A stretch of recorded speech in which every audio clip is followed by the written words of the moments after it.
Hello adventurers and welcome back to our YouTube channel, and for today's video I will be sharing to you our New Year's Eve adventure when we went to Vancouver, British Columbia, Canada. So since tatlo lang po kami, we decided to go out and have some fun while waiting for the New Year.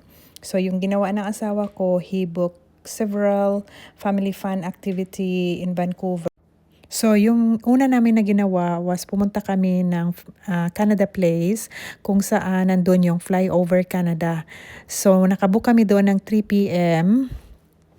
Yung Flyover Canada is para siyang flight simulation kung saan nakasakay kayo yung parang sa, yung parang cable car siya, pero yung sinesimulate yung parang nakasakay kayo ng parachute wherein you can see the different scenic places around Canada. So ano siya, parang napaka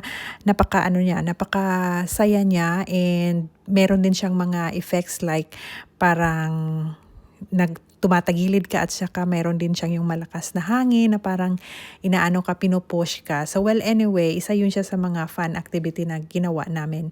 And then after noon, pumunta kami doon sa isang mall. I forgot the name.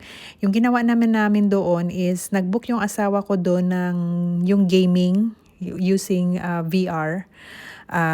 So yung anak ko na-enjoy siya doon kasi we team up, yung tatlo kami. Ako, yung asawa ko at saka anak ko, and then we were like killing zombies. So my son had so much fun kasi he likes zombies. So after noon, nag-Jollibee kami kasi nagutom. And then after that, pumunta kami ng Festival of Lights dun sa Van Dusen Garden yon.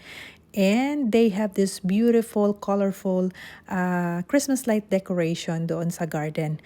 Well, anyway, I am just sharing it to you guys because for us, the purpose of holiday is for family to get together and have some fun, and at the same time to say thank you for all the blessings that we had for the year 2025. And for us and for me, I am really grateful that I had so much blessings and adventure for 2025, and we are looking forward for 2026 na more fun and adventure, and of course to stay healthy and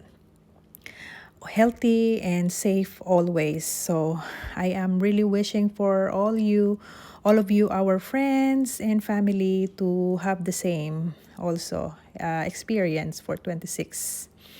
And umuwi na kami.